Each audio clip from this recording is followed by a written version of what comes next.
If you're lacking motivation to go to the gym, take a walk with me.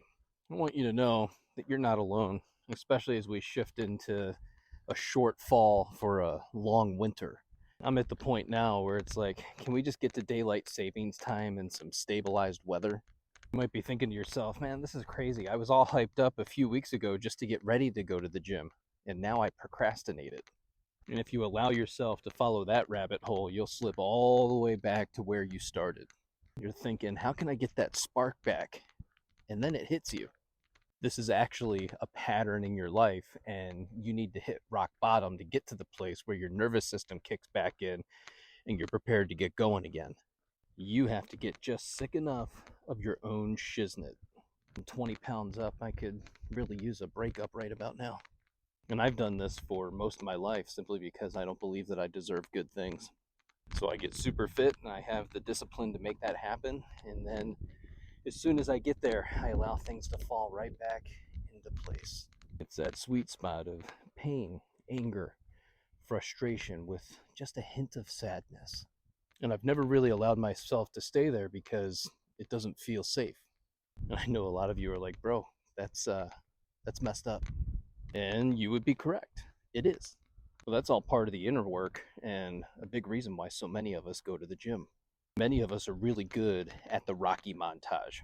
And you'll actually hear this from a lot of entrepreneurs. They love the building phase. And they're really good at helping others achieve and maintain their success, but they might struggle with their own success. They've started and stopped tons of businesses over the years, and it feels like a roller coaster, but they've always got your back.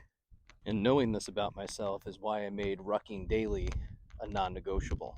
And that's regardless of weather. But do I skip some days?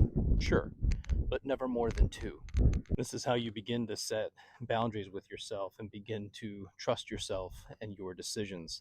And ultimately, you end up building up your self-worth. And as your self-worth increases and stabilizes, you begin to realize that you no longer have to hit rock bottom. And it's actually not the motivation that you're looking for.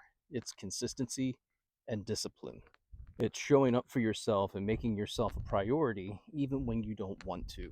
This is what expands your mind and stretches your nervous system capacity for tolerating the unknown. You know, that unknown future that you're always trying to get to, but you're really not quite sure of the steps to get there. So you actively procrastinate the work until everything falls apart around you, and then you're ready to get started and get going again to make it happen.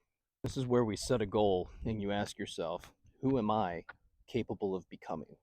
Who am I right now, and how do I close the gap between those two things? And then write this quote down. We do not rise to the level of our expectations.